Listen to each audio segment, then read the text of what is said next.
Good evening, and welcome to SuggestCast number 3. If you ever see this labeled as number 4, know that you have been duped. Our moderator, Louis Powell, is out jerking off a leopard or something. And we'll just be the three of us. Introduce yourself, Mr. Heaton. Well, I'm Ben Heaton, and if you see this labeled as SuggestCast number 4, then you're not just being duped, you're very lucky, because you'll be seeing it in the brief window before I fix the title. And Mr. Smith.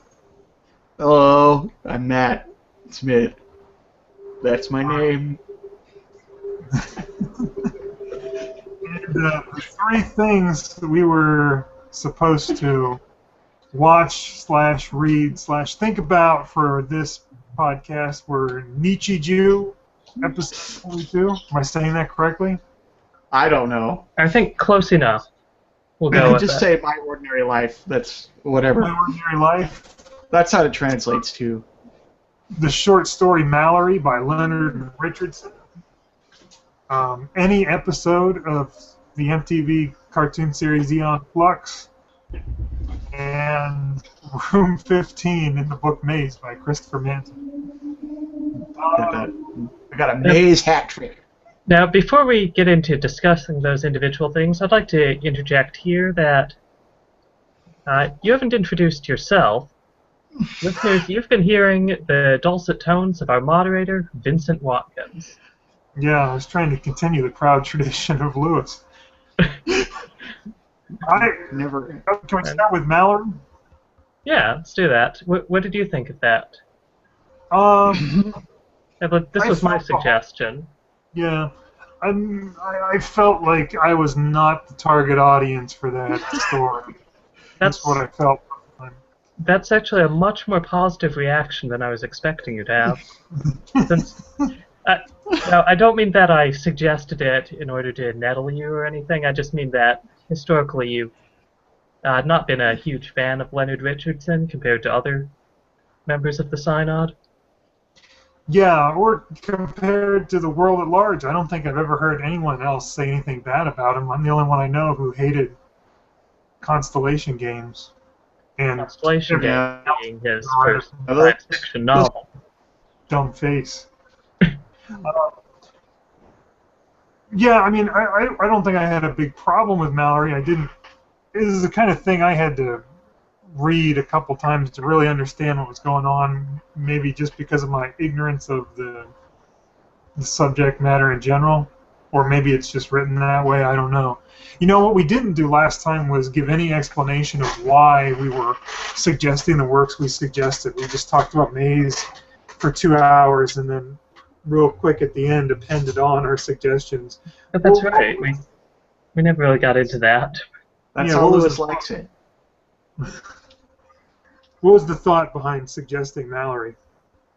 Alright, well, now that we've all read it and I can discuss that with spoilers, it's actually easier to answer that question. Now, listeners, remember, SuggestCast is a spoiler zone. But I suggest it in large part because of the ending, which you might have noticed doesn't exactly resolve everything. Yeah. In fact, when the story originally came out, the reviews that I saw of it were kind of mixed. A lot seemed to really like it, and a significant portion said that it was going really well up until it didn't have a proper ending. I found this to be kind of interesting that it was happening with Leonard Richardson in particular, because I follow his blog, and he had in the past expressed some mild consternation at Neil Stephenson's habit of not putting proper endings in his books. But he didn't phrase it that way. He said that he felt like Neil Stephenson was putting in endings that he himself found satisfying, and that he, Leonard, was just puzzled about how that was and what it is that Stephenson thought an ending should be. So the purpose of the suggestion was to expose Leonard Richardson as a big, fat hypocrite. Well, not exactly, because I think there's probably something more going on there than that. Well, Matt, what was your reaction to the ending of the story in particular, or to the story in general, if you prefer? Uh, I liked Constellation games. I did not like this. Very tedious to read because I felt like the sort of the way that it's written, he has alternate history sort of world going on, right? And a Yeah. big part of the story is him making casual references to like some analog to whatever it is that we have. But I didn't Well, that's really kind feel like the world was different enough to have like intellectual payoff, figure out what he's talking about, Yeah, I have a feeling the kind of criticism, I don't even know if it's a criticism, but the kind of comment I'd make is the kind of thing that someone who really liked the story would say, well, that's the whole point of it. That's what you're supposed to get. But it seems to me like the story about the video game developer making a video game developing program that makes these, the games that can only be played by the creators and all that, would have been easily divorced from anything to do with Mallory or the 3D printers or whatever you want to call them, the replicating machines that they were creating, that they had to find a way to avoid making trademarked items and copyrighted items with. Well, it would. I agree. I think that's kind of what he's trying to do with the ending, which isn't really an ending to the stuff going on with the video games that he's made. It's an ending to his personal ability to connect with the other guy he works with, and his ability to basically explain himself to anybody. It's kind of a story about his own paranoia. It seemed to me like all the stuff about Mallory was not really directly applicable to the video game subplot, or, well, subplot is too strong, it's a major plot, but not really applying to that so much as applying to how he fits that into his life.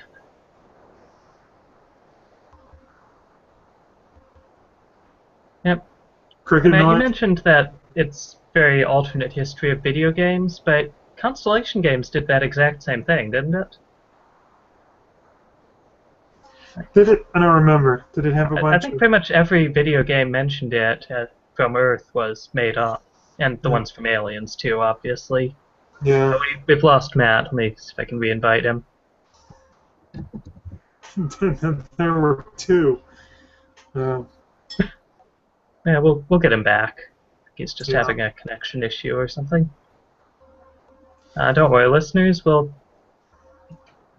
In some ways, though, I feel like maybe I was, or like I should have been part of his target audience, and I still just didn't like it. Like when the guy's doing the pitch for their device there, and he's starting to describe things in video game terms, like, oh, I just jumped up to the final boss or whatever because that guy asked to tell.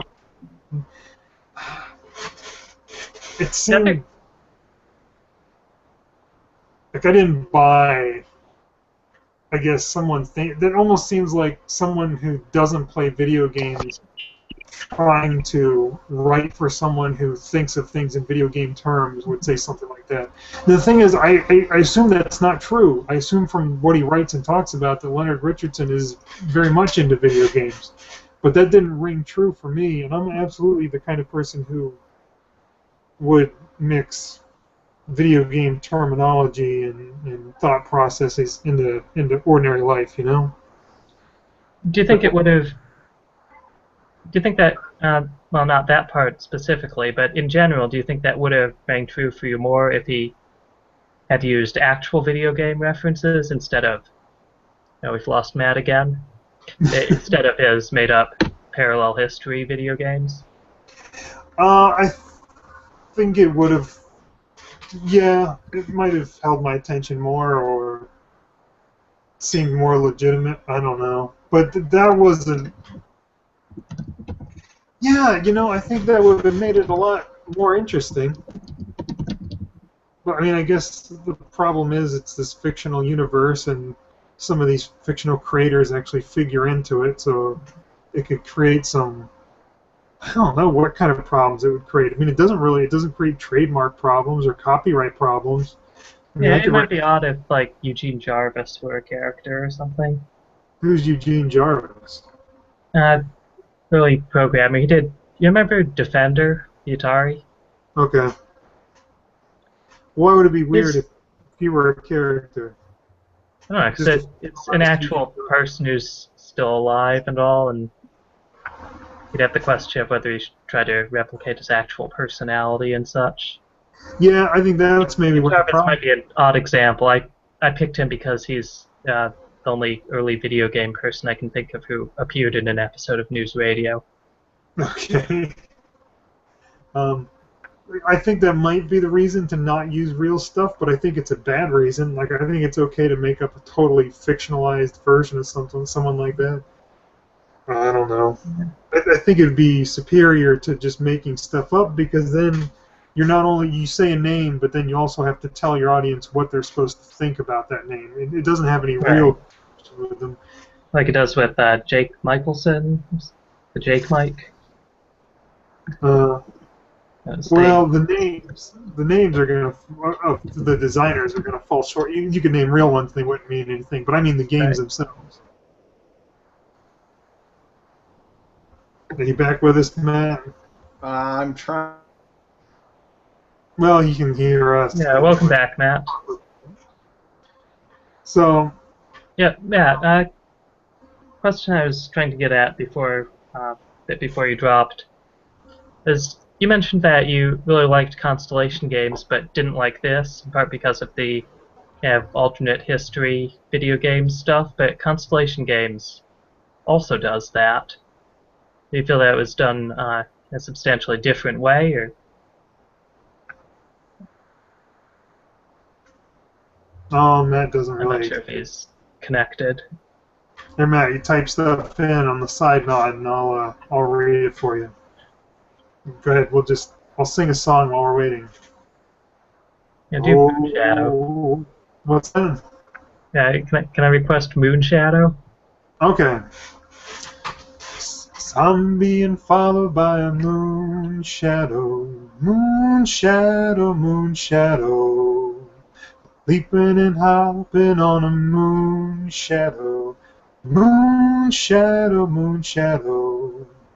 And if I ever lose my hands, lose my power, lose my land, yes, if I ever lose my hands, oh, I won't have to work. No. Oh, Matt's gone. Okay. So, just like I was enjoying that. Let's just assume, what would Matt say if he were explaining why he liked Constellation games and not this? That they're trying to do different things, maybe? Yeah, I think video game history was a smaller percentage of Constellation games. Like, mostly... Yeah, it started out being a larger percentage of it.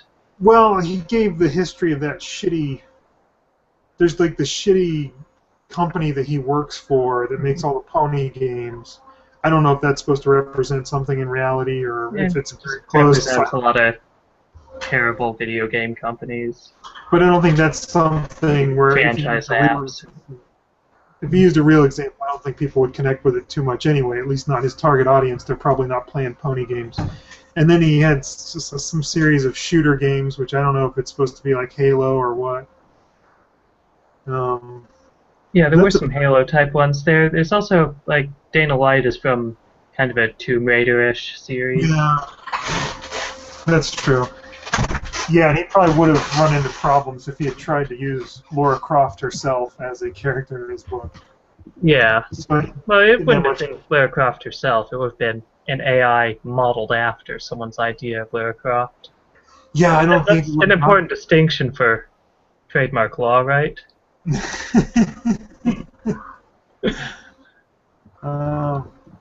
So I guess that would be his explanation, but I can't say for sure because I don't understand what anybody likes about that stupid goddamn book. Well, remember, that book is not the topic of this episode. Yeah, Mallory is. So it's another short story by that stupid goddamn. No, I don't really have those strong negative feelings about either one of them, either Constellation Games or Mallory. But Just yeah, about the author personally. yeah, yeah, really on a moral level, I disapprove of Leonard Richardson. All right, I'd like to just state for the record that I disagree with my colleague on this point of the moral status of Leonard Richardson. You know, I was joking when I said that, but now that I think about it, he did have that blog post where he talked about like the rules of comedy, like where it's okay to hit And people, you're punching up instead of down. which I thought is just total, not only horseshit, not true in the arena of comedy, but it's totally immoral advice too. It's not okay to hit people just because they're above you. It's not about literally hitting people. No, That post was specifically about comedy in the field of Twitter bots. yeah. Okay. But just because someone is wealthier or more powerful or something, I mean, that doesn't mean that insulting them, making fun of them, hurting their feelings or whatever is like you get a free pass on that. Like, okay, well, it's okay because they're better off than you are. I mean, you could still be hurting people's feelings. You're still doing harm to people. You could be causing people to believe untrue things about people. You know, have negative impressions of people. Embarrassing people, you know, humiliating people. It's not. I think I basically agree with you there, but the way I see it, that causing harm to someone else is usually not justified, but if it's in service of a joke that's funny enough, sometimes that can outweigh the harm. Yeah. Which I think is within our group kind of uncontroversial. But I think the punching up versus punching down thing is about just the level of actual harm that comes about from what might superficially be a similar action. Like, making fun of a disadvantaged group can have more real effect on them than making fun of someone wealthy and powerful. But see, in both cases, there is some harm there. But if you're looking at the amount of humor required to outweigh that, it could make a difference. That's what makes it such a nuanced thing. It's not just this punch up, punch down business. Yeah. And there's some groups that you're absolutely punching down on, but they're still totally acceptable targets. You can make jokes about child molesters, and they are absolutely on the bottom rung of society. That's the lowest you go, but it's not. That's true. They're kind of low status enough that they don't even really have the status of being a disadvantaged group. It seems more like it should be a question of desert. I mean, the up or down thing has more correlation to whether they can take it or not. You know what I mean? Which I guess maybe is what you're saying when you say it correlates to how much actual harm is going to be done. Typically speaking, if people make jokes about white people, oh, white people talk like this, you know, white people walk like this. I mean, no one cares. White people are not. Some white people get bothered, but most white people don't. Yeah, but it's easy to not care about that. Yeah. But then you take. I'd agree that up versus down is kind of a basic approximation. It's not the core value that's actually important there. And I don't even think it's a good rule of thumb. But whatever. That's yeah. I do. I disapprove of Leonard Richardson on a moral level. I don't have a serious objection to his writing, but I don't feel like I'm in his core audience there. You know, it's sort of the same thing I'd say with Homestuck. I read Homestuck, except I have more respect for Andrew Hussey, but I read Homestuck, and it's like I can see this is great. You're a great man, you're doing a great thing, and I absolutely do not want to read this anymore, but I feel compelled to remain culturally literate. Yeah, you probably should. Matt, you've rejoined us. So we were talking more about Mallory and Constellation Games, and that got onto the subject of a particular post on Leonard Richardson's blog. Well, obviously. Matt, are you with us? Okay. You can't hear me? Yeah, I can hear you now. Matt Smith, everybody. It's just every time I talk, my... Okay. We're going to just be quiet for as long as it takes until Matt says something. I don't care if we sit here for 5 minutes. Alright, go. The only interpretation of Mallory that I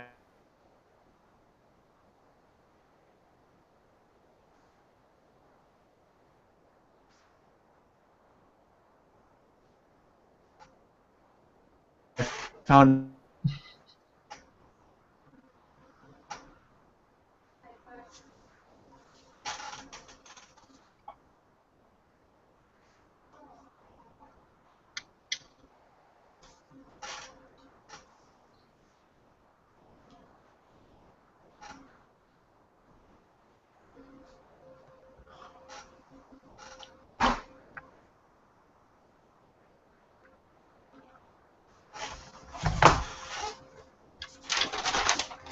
I don't think we're going to be hearing the rest of that sentence.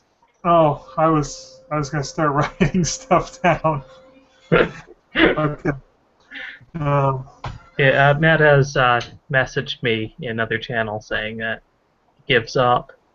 He passed on a suggestion for next week, which I guess I'll copy it here when we get to that part of the episode. Oh, And well. Matt's final words to all our viewers are good night. Well, let's leave Nichijou for last then, just in case something changes. Actually, if Matt doesn't rejoin, I think we should just save the Nichijou discussion for later, because Okay. Yeah, because we don't know what. an episode is composed of a lot of different segments, and I have a guess about which ones were particularly meaningful to him, but... I think it was the one with the dogs. Oh, no, that's interesting, because I think it was... Okay, maybe we do have enough that we can discuss it here. Well, we'll discuss save it. that one for last. Yeah, okay. So I guess... So, now you suggested an episode of Aeon Flux. Yeah, any episode. I had not previously seen any Aeon Flux in any of its forms. Really? Really. I'd heard you talk about it a bit in the past. But you mostly talked about it from a structural standpoint. I didn't know much about the particular content. I had a vague idea of the genre. Okay. Yeah, I watched one episode. It was titled... let me see where I have that title. It was called Ether Drift Theory. Oh, good episode, eh? Yeah, well, I found it confusing but intriguing. I had some trouble following what all was going on, I think mainly because I didn't understand the relations between the characters, and trying to work that out meant I was having trouble also following all the action. Stop everything, folks. Eli Parker has joined. Oh, he just left. Yeah, he joined and left. Yeah, I don't think he was planning on actually joining this episode. But that's a preview of a later episode when Eli Parker might actually join us. When Eli Wilson Parker, author of your favorite tall webcomic, will stop by to tell you what you should care about. Sorry, go ahead. You were talking about Tall comics probably is something people should care about. I think it's a very good webcomic. But that's beside the point for right now. We were talking about the experience of watching one episode of Aeon Flux on SuggestCast. The thing is, the experience you had watching that episode would probably not be any different if you had watched all the other episodes. The show does not build and maintain relationships between characters. In fact, with the exception of Aeon and Trevor Goodchild, I'm not sure that you see anybody else in more than one. I think there might be one or two other characters who show up in more than one episode, but pretty much those are the only two. I mean, Trevor's always, a vaguely evil scientist-y guy. Yeah, although I'm not sure how evil he was. There seemed to be shifting allegiances throughout the episode. I mean, that's the thing. It's not. It's hard to put your finger on who's good and who's evil. It feels like if you looked at it from one perspective, then Eon's the one just trying to cause trouble for no clear reason, and Trevor Goodchild is trying to preserve order. And Well, in this, it seemed like Aeon had been brought in to do a favor for her friend, whose name I forget. Lindsay? yeah, I don't know. And I'm surprised that at what you're saying about there not being an ongoing character ensemble situation. It seemed like the friendship between the two of them, which was pretty strained, was part of some ongoing plot line. No, never see those people again. Oh, okay, that's actually pretty interesting. Yeah, and at the end of the episode, Eon At the end of doesn't the die. episode, she's just like drifting, paralyzed in this fluid that I guess freezes people in time or whatever. Yeah, with no Like, real. they have a thing that can change the fluid to something that doesn't freeze you in time, but they didn't quite manage to use it. Yeah, and at the very end, it's just Yeah, the about, key comes by. It looks like it's going to float right into the keyhole, but it doesn't. I love that. That was a good bit. And the first time I was all set to be upset about the key just happening to slide right into the keyhole. It's this contrived thing, but then they totally didn't go that hacky route. that's kind of Peter Chung's thing, is to like poke fun at the Hollywood cliche stuff and then go the other direction. But that whole, I love that episode. And the first time I watched it, I was really kind of on the edge of my seat, because you've got the paralytic fluid flooding everywhere, and you've got the acid burning everything up, and Yeah. Were those two things connected? yeah, it was Like, is that what this paralyzing fluid environment surrounding them does if it's uncontained? well. No, it's they're in the environment surrounded by the paralytic fluid for some reason. Yeah, security? Oh, yeah, who I don't know. knows? But for some reason, what is it? It's like an egg that they drop on the ground creates this acid that starts spreading throughout the entire. Yeah, something like that. It was connected with that bit with those bug things that are attracted to metal. Yeah. I can't remember exactly how it happened. But anyway, the acid I starts. can't either, and I watched the episode recently. So the acid burns holes in the walls. So And that lets the fluid in, right. So yeah, and it's getting just, there's like no room to move, and they're getting cornered, and you're thinking, oh, how are they going to get out? And then it turns out she doesn't. Yeah, but the continuity is loose enough that doesn't matter. Next episode, she's back to adventuring. Yeah, continuity doesn't really matter, and it's neat because after you've seen something like that once, in the next episode there's real tension because you don't know whether she's going to make it out. It's not like your typical sci-fi fantasy show or whatever where it's, well, how are they going to make it out of this one or whatever. It's is she going to make it out of this one? And really, before you get to the MTV series, if you've watched the Liquid Television shorts, then you already know that she could die at any time. Because she dies in the first season of Liquid Television, and then the second season, it wasn't connected shorts, it was just a bunch of different shorts, but in some of them she dies, and some of them she doesn't.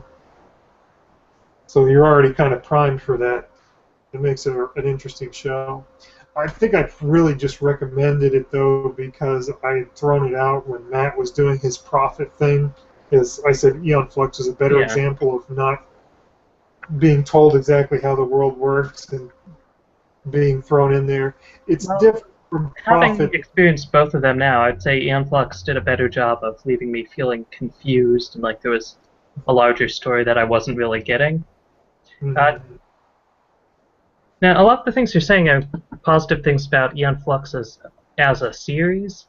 Aeon Flux as a thing you watch one episode of in isolation, I have to say, didn't really give me the impression that it was like what you're describing.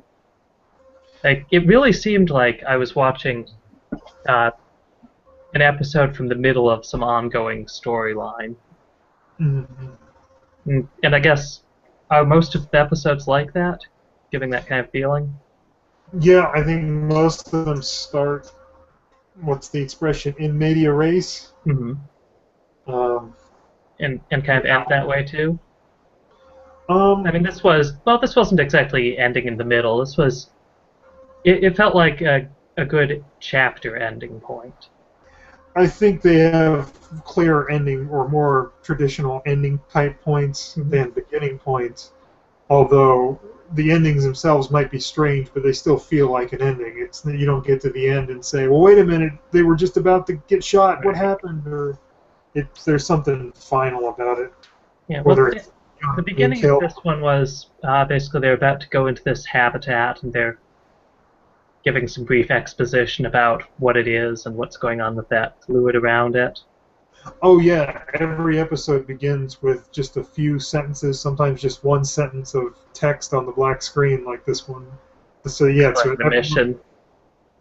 everyone starts with a setup of here's Yeah. the situation that Eon's in this time. Yeah. So It's there is setup. yeah, but it's that's it. So that's why I said you could watch any episode you want. I didn't want to pick a particular episode. Right. Any episode would have given you, I think, the same impression of being Yeah. in And the middle. if we had more people in here, I'd be interested in seeing how their experiences compare. Yeah. But unfortunately, not everyone is as dedicated to SuggestCast as you and I are. Well, Uh, in Matt's case, dedication isn't the issue. He was having connection problems. yeah. But Uh, everybody else, everyone else dedicated. Yeah. is done with him. Nadia, we gave her a shot. She got the tap on the shoulder. She had her chance. She Which just got back from Bolivia. She might not be adjusted to suggest casting yet. cured cancer or something. Um, All right, so that's two of the four suggestions from last week. Do you want to discuss the other ones now, or oh, so what did you? Nichijou? I think we could talk about a bit. Yeah, we'll find out when next time when Matt's here. We'll find out why he suggested it. Yeah, but maybe we can put in our predictions here at least. What did you think was the important part of Nichijou? Okay, well, I thought two segments in particular. The first one about the guy who is trying to show that the religious people are all fools who believe in superstitious exorcism rituals, and Hmm. he ends up pretending to be possessed by a demon and causing such a ruckus that the priest just kicks him out.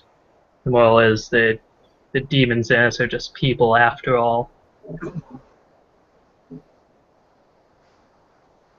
And the that other was one that I thought was significant in Matt's mind, and again, this is guesswork, he hasn't told us exactly why he recommended this episode, was the segment about optimism, where there are those two girls walking home, they drop their food.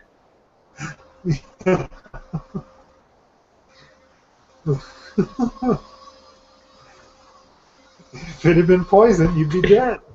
Yeah, I think I've heard Matt quote that line before, in fact. It is a good line. I never watched an episode of Nichijou before. I started them I before. hadn't either. Matt talks about it all the time. I thought it was really funny. Yeah, I knew basically nothing about it going in. Like, I didn't even know that would be a bunch of short, mostly disconnected segments. I thought first, oh, we'll be just following this angry skeptic kid the whole time. Yeah, yeah, that's the impression I had too. Now, but which segments did you feel were the important parts for the Uh, suggestion? I thought that it was going to be about the dogs, but it's not because. That's a good Uh, segment.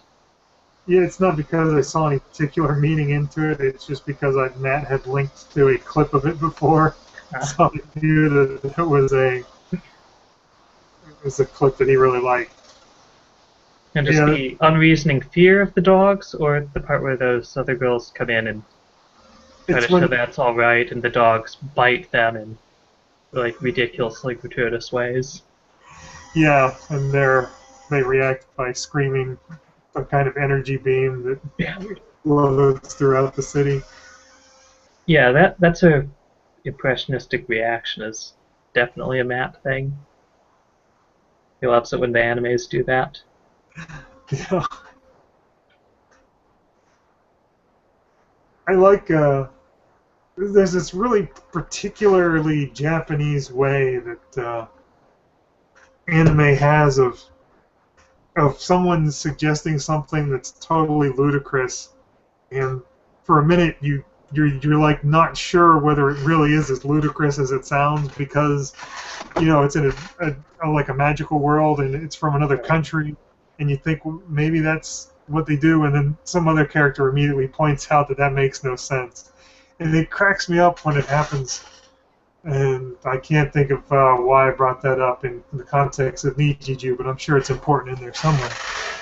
Now, that actually reminds me a bit of what you're saying about Aeon Flux. That depends on the audience not really having the context to know what would be a reasonable action in the scenario. Yeah, I wonder what it's like for Japanese people watching that stuff. If it's like immediately a joke when someone says something super, but they'll say something, like that guy's grandfather coming up to him and suddenly giving him, what was it? The guy? Oh, he calls him by the wrong name. Yeah, well, he ends up calling him by the wrong name. It was kind of just pointing out, like, hey, this guy's totally insane that's talking to this kid. But even before that, it just seemed like really weird, the guy coming up and talking to him. I don't know. And it's... Yeah, what was the advice he was giving him there? I can't remember. It's to, Just delivering it loudly with the name at the end of each exclamation. I see what you mean, though. It's an odd social situation, even aside from the punchline. Yeah, and I see it, and I don't know whether that's something that's immediately a joke to the Japanese audience. There's a lot of stuff that happens when I'm watching anime like that, where someone makes a ridiculous statement or suggestion, and I don't know that I'm supposed to see it that way until another character... And other characters in anime, too, they speak very literally and immediately about people doing insane things, which you don't see in Western work, where someone will get a dumb idea in a Western work, and it's like that's the basis of the entire episode. Whereas in Japan, someone is immediately like, "Ah, that's a crazy idea." Yeah.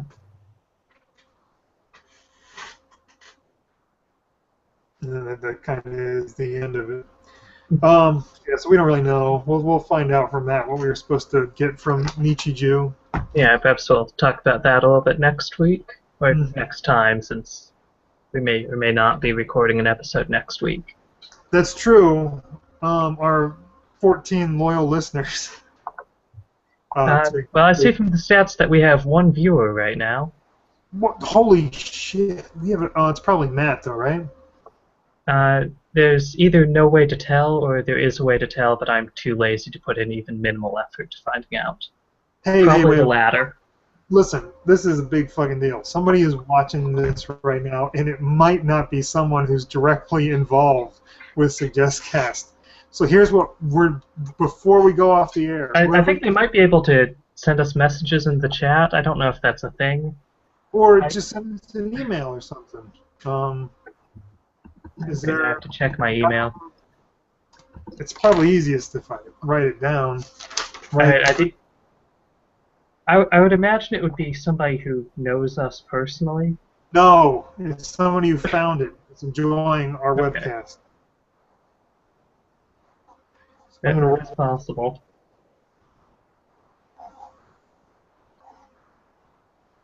I just made it's also possible that this one viewer thing I'm looking at counts everybody in the call except me.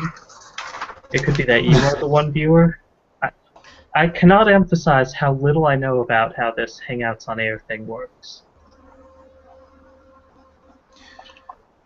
Hey, Watkin at gmail.com.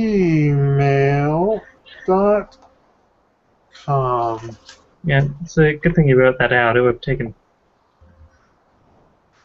Now, pull it back a little bit. Yeah, I'm bringing the camera focus to you. vwatkin@gmail.com. Yeah, so whoever you are, if you're viewing this, send me a message. This is like unbelievable to me. Unless you're Matt, in which case, makes sense, I guess. I don't know why it's unbelievable to you. I think doing this through Google Plus sends out notifications to random people based on circles. Oh, yeah. So, yeah, there are people out there that would watch crazy stuff. Yeah, so we should probably keep talking about things that will be of more interest to them than I think that was... speculations about email. You're always bringing me down, man. I think that's the light part of a hangout on air. It's the immediacy. It's the real That's time. True, but I mean, it's not like we're hearing anything from them. We aren't doing a two-way content here. But you should keep your email open in case you get something. Yeah, it's still open. Okay, good.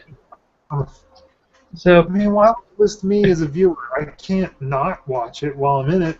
I'm not... Yeah, that's true. That doesn't actually make much sense. I'm not actually seeing Matt online right now, so it's probably not him. I think we have a legitimate viewer right now. Maybe it's Eli. That's quite possible. Okay. Eli, go to hell. Why didn't you join? Talk to us. The opinions expressed by Vincent about who should go to hell do not necessarily reflect those of SuggestCast as a whole. Just put in the summary at the beginning. Put in the comments. Or whatever. The description. That's regarding insults against specific viewers. So, the fourth thing that was suggested last episode that we have not yet discussed is Room 15 of Maze by Christopher Manson. If you're a long-time listener, you've heard us talk about this book a lot before. But last week, Lewis suggested specifically that we discuss Room 15.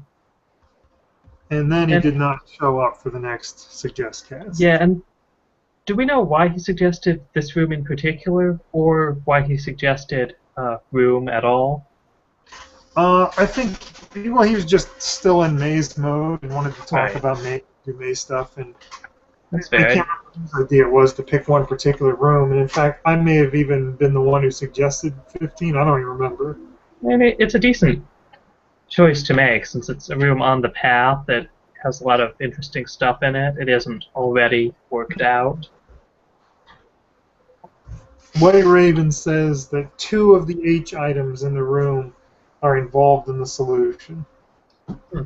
Now, I think quite possibly a hat. Now, there are a lot of items in this room that start with H. There's a hair, there's hats, there's a house, heart-shaped chair, there's a list of heroes. Yeah, but there are 2 hats in the room in different locations.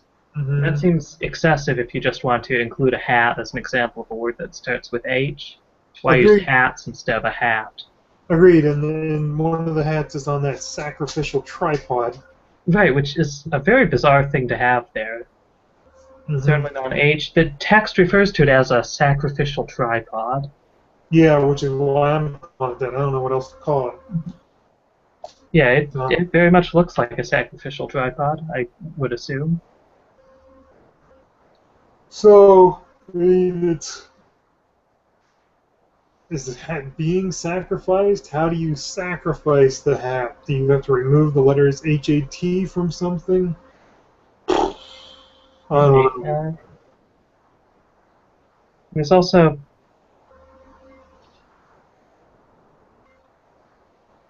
there are 3 things going on in this room that aren't related to that whole word starting with H thing. There's the tripod itself.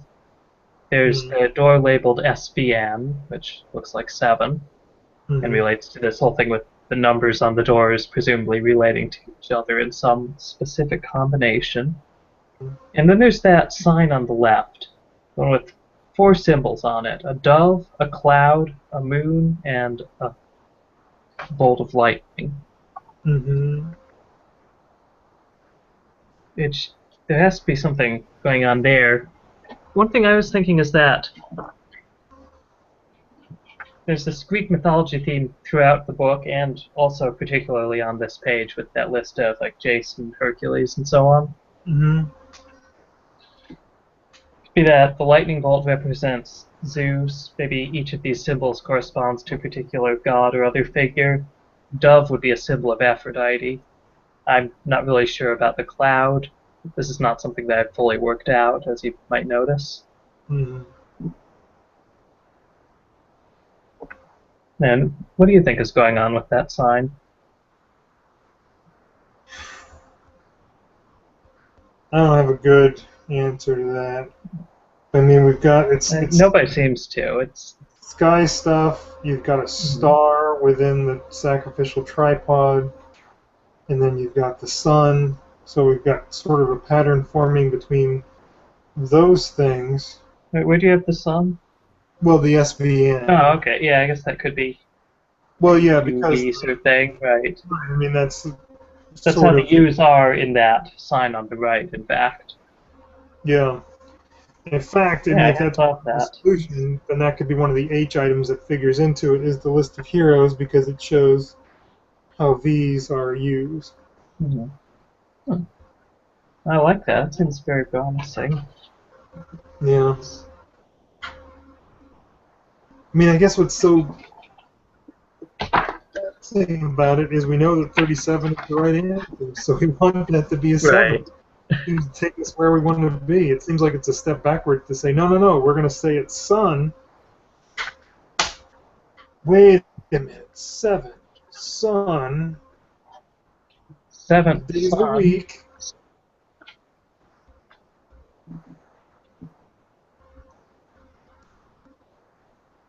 Monday is named after the moon. Right. Thursday is named Thor. Or the thunderbolt below the moon. I think that's probably about as far as we're going to go with that one. Yeah, that seems... I mean, I was going to say that seems kind of forced, but I mean, so did my thing with the dove being Aphrodite and so forth. Mm-hmm. And The thing other about weird bit in the text where the guests are saying, at least 3 of us can sit down here. There's one chair. yeah. Oh, we're down to 0 viewers, by the way. Oh, that means we had one. Yes. Yeah, this is a good sign, seeing 0 viewers there. I think that means that maybe listening to us talk about Maze isn't that exciting for people.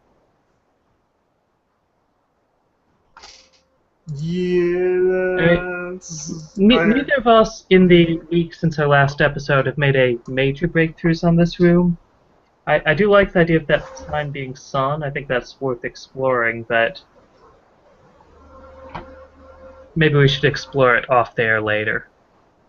Yes, I agree. No more 2-hour webcasts. Yeah, No. those are fun for us to do, but Unless probably not great to watch.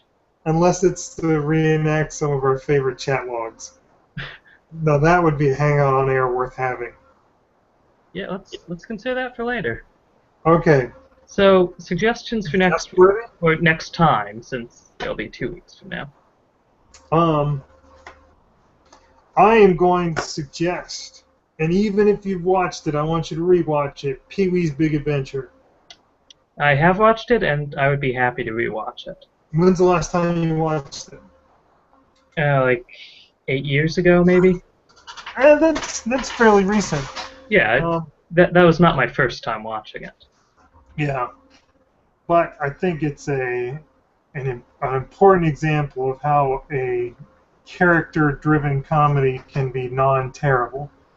Whereas typically speaking, when you've got like a star vehicle and they're making a movie based on some crazy character they came up with, it's almost always terrible. Yeah. Because it's just their character being wacky and then bouncing off of a bunch of straight men through the whole movie, just showing how wacky they are. But Pee-wee's Big Adventure really just they did everything right. And even if you hate Pee Wee Herman, and I don't hate Pee Wee Herman, but I think he's a hard character to sit and watch for very long. But this is one of my favorite movies. I disagree with that.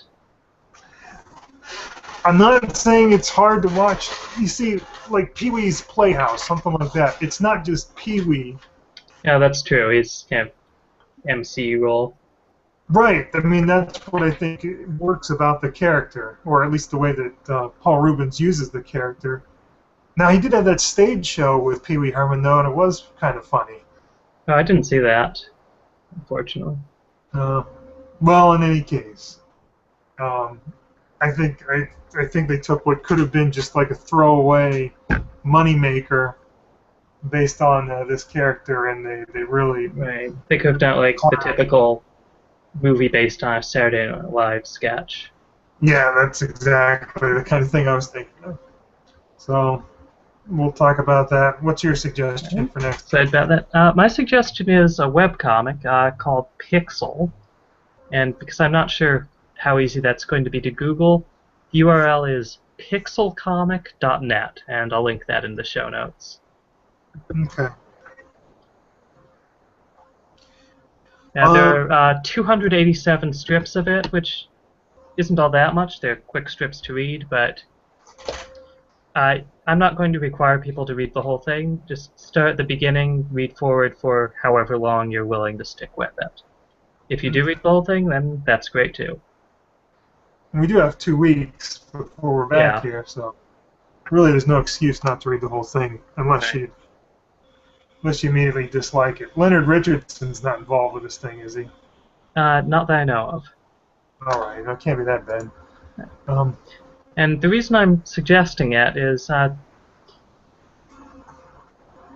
because it has an odd approach to world building that I find pretty interesting.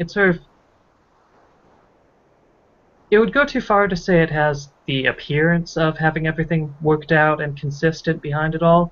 It gives the appearance that the author believes he has something consistent worked out behind everything.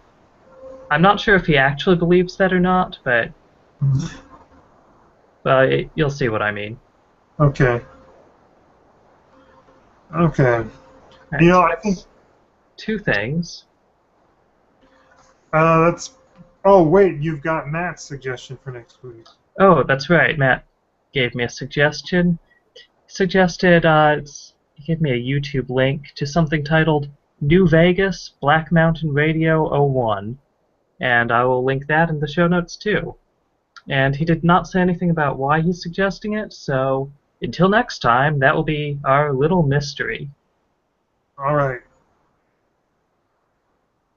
Good night.